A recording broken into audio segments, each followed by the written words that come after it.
Good afternoon and welcome to On Politics. I'm David Haynes, the opinions editor at the Milwaukee Journal Sentinel. I'll be joined in studio today by Dan Bice, a columnist for the paper, also by columnists James Causey and Christian Schneider. And in Madison, Patrick Marley. So let's look at the headlines. The presidential race gets hot and it's not even June yet. 2 court cases may change how we vote in Wisconsin. We'll explain why. Paul Ryan and Hillary Clinton both have to thread the needle. We'll explain what they're trying to do. We'll have winners and losers and your questions. But first, let's go to Dan Bice. Dan, welcome. Hey, how are you? I'm good. Let's talk national politics. Greg Gilbert's on vacation this week, so it's up to us to carry the load there. Filling in for Craig. Filling in as best we. It takes at least 2 guys to do that, and we'll talk more with James and Christian later. But Rick Wiley, who was a campaign manager for Scott Walker during his failed presidential bid, and somebody we know here, right? Somebody we know here, and was blamed by many people for some of the problems in that campaign. Got hired by the Trump campaign, and now apparently he's out. What's going on there? Well, you know, Rick has been in Wisconsin. He was head of the Republican Party for a while and then went to the campaign. The criticism of him was that he overspent his budget and ran it into the ground, something we've seen that the governor still owes $900,000 and is trying to come up with ways to pay that off. But the funny thing is he went to the Trump campaign as part of the group in the Trump campaign intended to make the campaign be somewhat more traditional.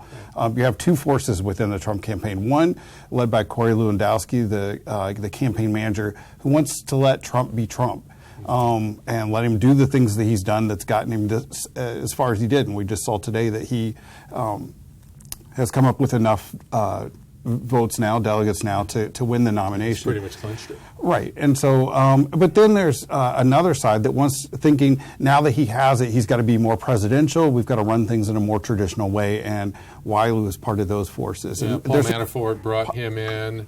But apparently there were some rumors I heard on CNN last night that maybe Wiley was too tied into some of the traditional Republican constituencies. Well, that's who he's been. He was with the RNC. He is tied into right. He's been, you know, in terms of Republican politics, he's one of those guys who's a ghost within the machine. You don't see him very much, but he's very much a person who's in the middle of the operation.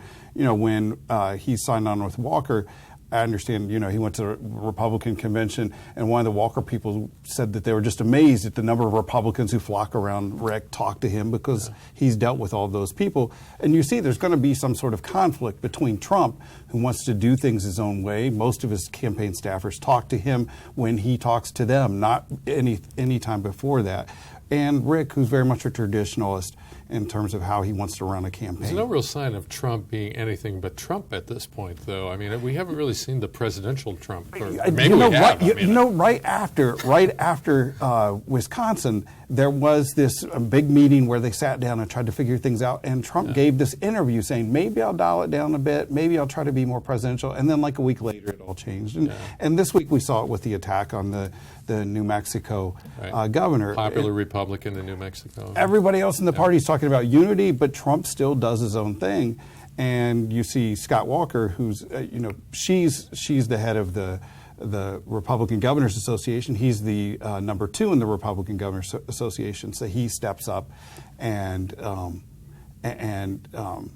backs her. But, you know, that's the whole problem with Trump is that even though his untraditional methods have gotten him this far, everyone's concerned that it could blow up. Mm-hmm. And so you have a number of people who they have to be somewhat close to him, but they don't want to get too close. So you end up with Ron Johnson saying, I'm going to support him but not endorse him.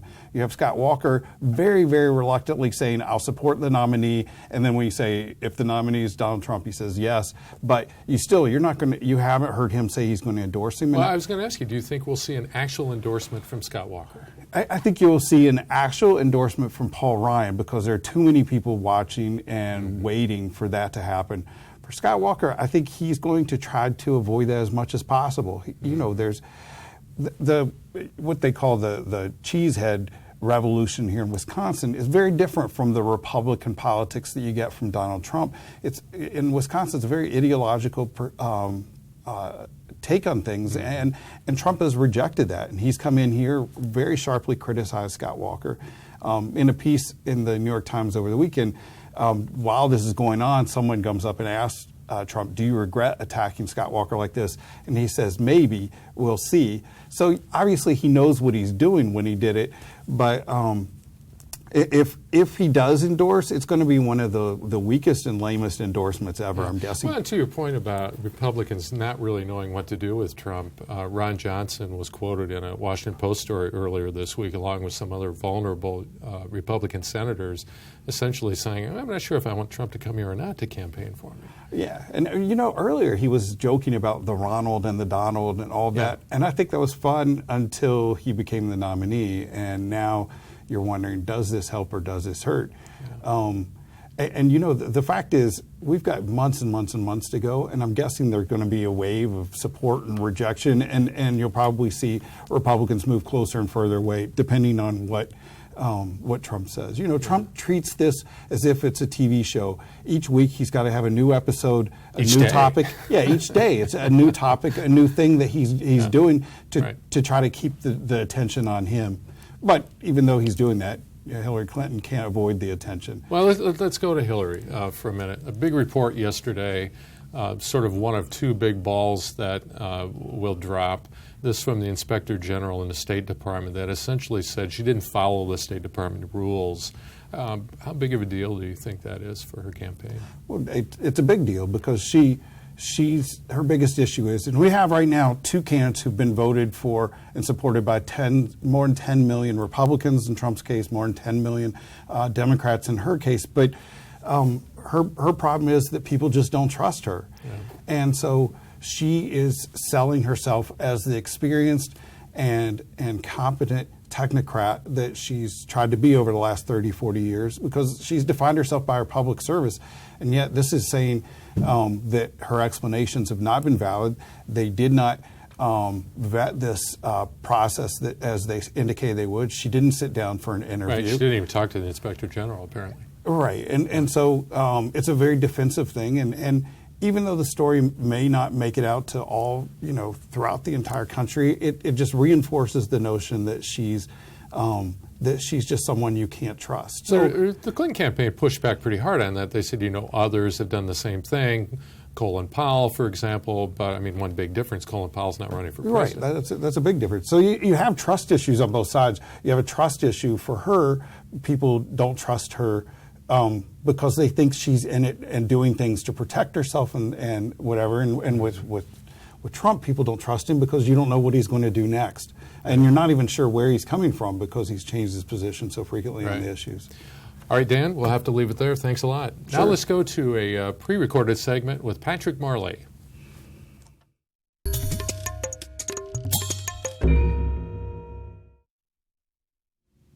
Now let's turn to Patrick Marley. Patrick is a reporter in our Madison bureau, and he's covering one of two trials that are currently ongoing involving voting laws in Wisconsin. Patrick, welcome. Yeah, thanks, Dave.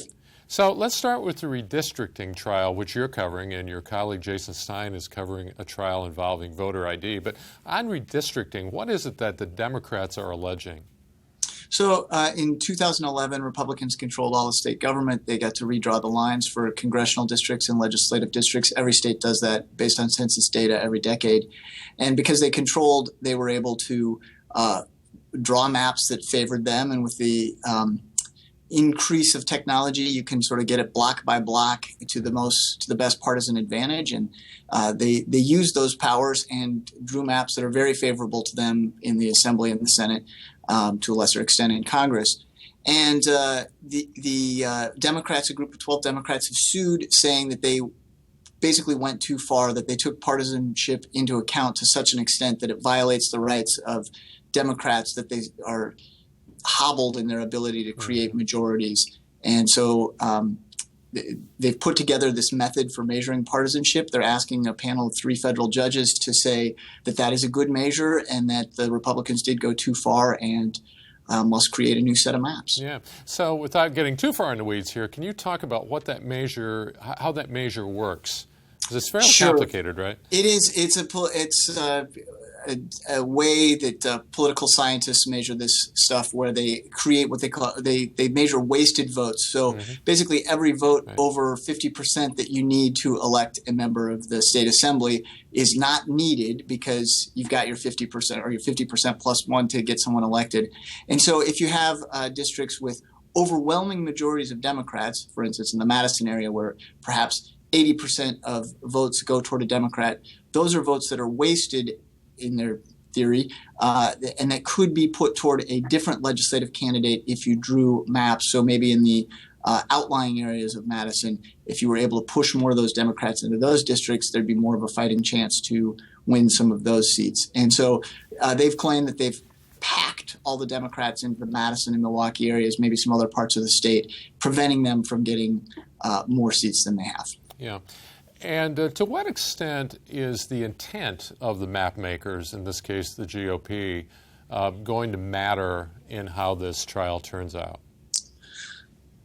Well, courts have said in the past that parties can use partisanship as a factor in deciding seats, that they can try to give themselves an edge. There's no question, really, it's uncontested in this case that the Republicans did that. I mean, they've created these sophisticated models for measuring partisanship and figuring out, when they created a district, what that would look like based on past elections, and then they might reconfigure that and give it another point to the Republicans. So it's very clear that the way these maps were drawn were intended to maximize partisan advantage. And again, courts have said you can try to improve your stances based on partisanship. The question is there a limit to how far you can go? And if there is a limit, did the Republicans go past that? Hasn't the Supreme Court said that there could be a limit? Yes. So the Supreme Court's kind of been in an interesting spot where five members, a majority, have said you can go too far. What the key vote really is Anthony Kennedy, who has said you can go too far, but I haven't seen a way that you can adequately measure that. Right. And so he's sort of the people who want to see new maps have taken that as an invitation from Kennedy to come up with different ideas on ways to measure partisanship so that the courts can determine when is partisanship gone too far. And so they're hoping with this wasted vote theory that that's something that Kennedy can latch onto. Now, with the death of Antonin Scalia, the situation may be changing, because if a Democrat appoints the ninth member of the Supreme Court, that could be a game changer for this case. Also, if the court were to split 4-4 on this, whatever this panel of three judges decides would be what holds. And so how long is this trial expected to go, and what happens next? It started on Tuesday. It's supposed to run through Friday. Then we'll have, weeks or months before the panel decides the case. Then any appeal goes directly to the U.S. Supreme Court. It doesn't go to an appeals court like most cases. I think that really there's no way that the Democrats could see any changes to the maps for this election cycle. Right. Very soon people will be taking out papers to run in their districts. And so I think that in any case, the maps are likely set. The question is, would the court make changes that would force changes for the races in 2018? So what's it mean going forward? And let's turn now to the voter ID case that your colleague Jason Stein is covering. What's that case all about? So the voter ID law has been challenged in court a number of times, and courts have upheld it as constitutional. This latest case looks at a narrower part of the law and is not so much trying to overturn the law in its entirety, so much as deal with people who have great difficulty in getting the free IDs that the state offers. Some people don't have birth certificates, or they might have birth certificates and Social Security cards with mismatched information. And some of those people have found themselves in sort of a bureaucratic limbo where they go to the state to maybe, or they have a birth certificate from a different state. They try to get their birth certificate. They're told, well, you have to pay a fee, or you have to present a photo ID, which they don't have to get their birth certificate. So the question is how the state handles those people. Is the process too slow and difficult so as to violate their voting rights? That case, yeah. I'm sorry. That case also looks at other voting laws like limits on early voting and the elimination of straight ticket party voting. Have all these things taken together disadvantaged Democrats and violated their constitutional And rights. again, the question of intent here. How important is that question of intent in this case? We've heard a lot from this former aide who sat in on some of the meetings and claims that people were giddy about the idea of this going through, hoping to gain an electoral advantage. Does that matter in the courtroom? Yes, I think that intent is going to matter a great deal in that case, that if the judge believes that the Republicans intentionally tried to make it harder for Democrats to vote with voter ID and these other law changes, the courts would be more likely to intervene and say that some of these laws need to be rolled back. Okay, well, Patrick Marley in Madison, thanks so much. Yeah, thanks, Dave. Oh, we're back, and I'm joined by Christian Schneider, a columnist out of Madison for the Journal Sentinel, and James Causey, a columnist who works out of our Milwaukee office. Let me turn, Chris, to you first. Okay. Paul Ryan has to somehow thread the needle here in terms of supporting Donald Trump, but still maintaining both his conservative principles and sort of a safe harbor for his caucus in Congress. How does he do that? Yeah. So when we heard the rumor the other night that he was close to endorsing Donald Trump, it didn't ring true to me. And when you figure out it came from the Trump campaign itself, this was obviously a power play on their part. They thought they'd try to muscle him.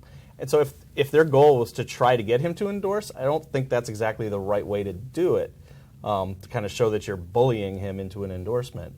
So, of all people, Paul Ryan, we have this idea of politicians as, kind of being craven opportunists and just being in it for the politics. Paul Ryan never gave me that impression. He always seemed to be, a conscientious guy who's in it to make change, who's in it, for the policy.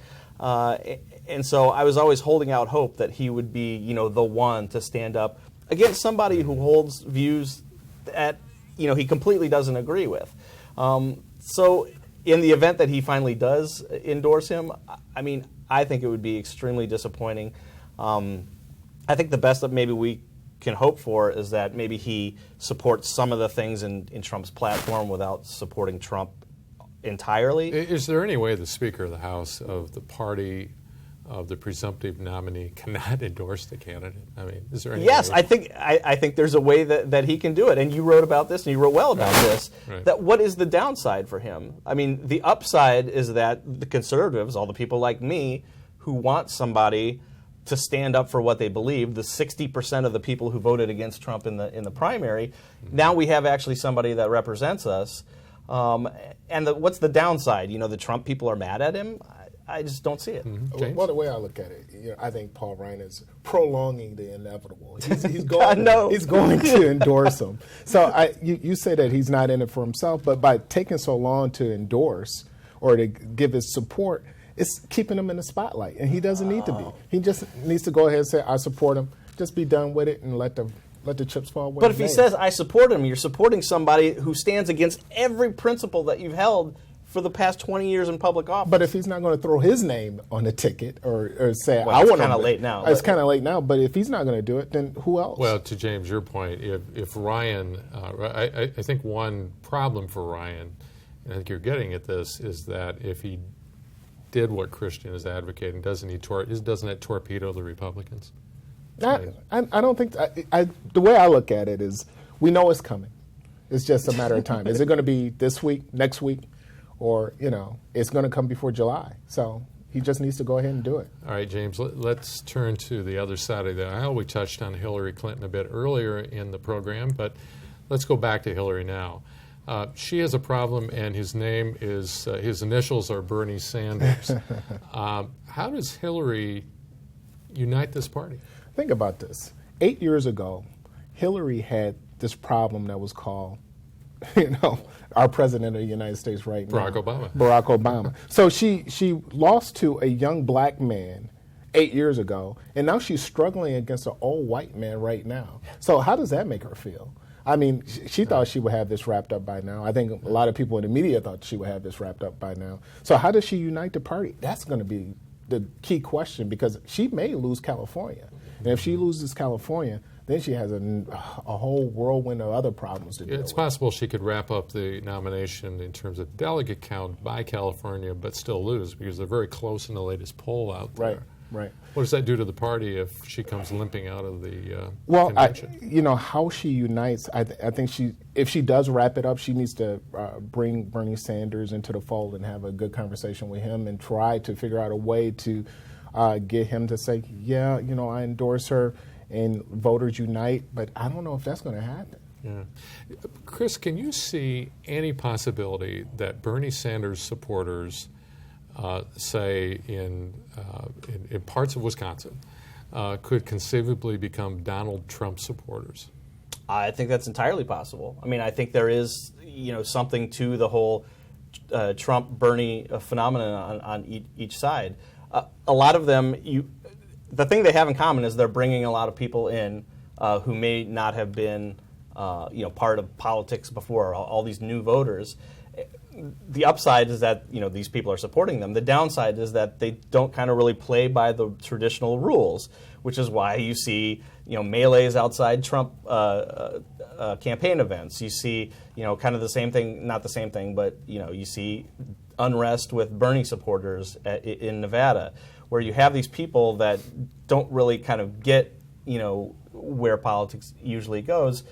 I think there's a lot better chance that Bernie supporters end up supporting Hillary Clinton, as terrible as a candidate as she is, who's under federal investigation still, by the way. Wow. I think there's a better chance of Bernie people coming into the fold than conservatives supporting Donald Trump, because I still think at the convention a couple of weeks ago, WisPolitics took a poll, and 19% of Republican activists at the convention said they wouldn't support Donald Trump. This is the state convention in Green Bay, James? Right. Yeah, I don't think there's any way that Bernie Sanders supporters support Donald Trump. I think they're polar opposites. You mentioned the unrest that occurs at Donald Trump rallies. That's totally different than what happens at Bernie Sanders rallies.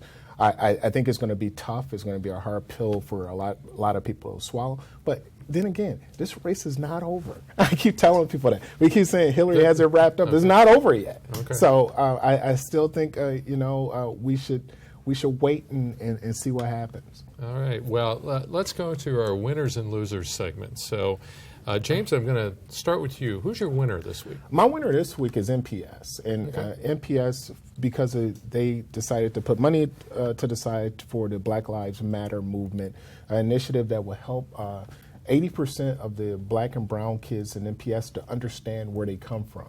I think if you want to improve educational outcomes, and what they've been doing thus far has not worked to our satisfaction, I think teaching them their history, teaching them where they come from, I think that'll be a move in the right direction to get them to learning better. Okay, MPS. Chris, your winner. My winner is Wisconsin's new little brother, Aaron Rodgers' little brother, Jordan Rodgers, who overcame a drunk Canadian in a Speedo to get the first rose and the first kiss on The Bachelorette this week. There's no real political tie-in here, but in turbulent times when people seek joy by putting Chewbacca masks on, I think we can all help JoJo find love here in Wisconsin. Oh, okay. Now, you're aware that an ex-girlfriend, alleged ex-girlfriend of Jordan Rodgers, is tweeting on Instagram that he's kind of a loser. I think this will all be sorted out in the wash. A few more roses to go. The fact that he's known as Aaron Rodgers' little brother makes him a loser, too. I mean, the fact that I watch The Bachelorette probably makes me the loser of the week, but we'll get to that. All right. Who's your loser, then? My loser of the week is Russ Feingold, who just had a campaign event with the League of Conservation Voters.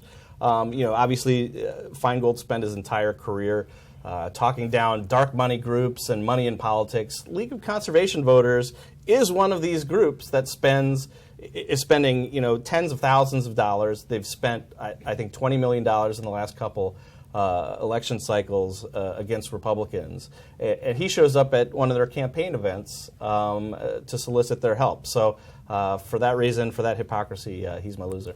Okay, and James, your loser of the week. My loser this week is Hillary Clinton. Although Bernie Sanders has made her a better candidate, because he's forcing her to talk about issues that she's uncomfortable with. This whole issue with the emails is just a cloud that's just hanging over her head, and it's making it very difficult for her to move forward. Okay, Hillary Clinton. So let's take a few of your questions. According to a poll released yesterday, 54% of Wisconsin's likely voters support school choice. Will we start to see a more bipartisan approach to education reform in the future? Let me start with you, James. We need to have a bipartisan support when it comes to education.